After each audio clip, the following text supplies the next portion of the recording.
My uncle told me once that the first thing is you have to enjoy being outdoors. And secondly, you gotta be willing to withstand some pretty rough and wild weather.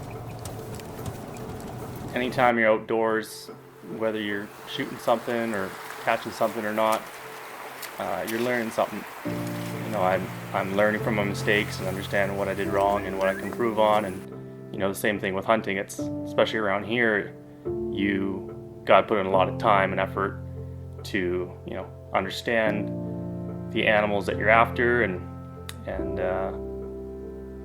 you know, that's something that I've come to realize with fishing too, is trout and steelhead is you know, they're creatures that can think for themselves, and same with deer, and you know, growing your own food, your own vegetables. It's not always easy, and depending on where you live, a lot of things are gonna come into play, and you kind of need to figure that out, and you know, take the time to make observations, and I think that's a pretty big thing. A lot you can learn from books, but there's a lot of learning that you need to do in the field, and you need to learn, you know, actually doing it and making mistakes, and you know, seeing from your own observations and your own notes. And I think that's something that's important. I think you really have to have an eye for detail.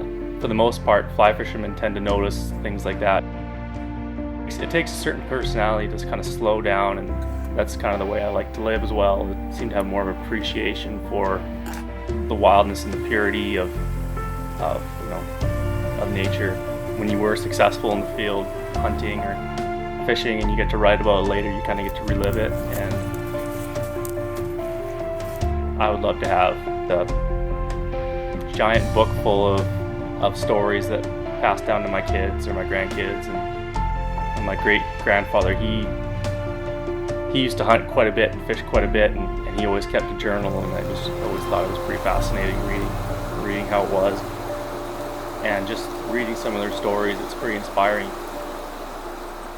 If you've got friends or kids or grandkids that were ever interested in that sort of thing, they can kind of, I think it'd be pretty special for them to read it.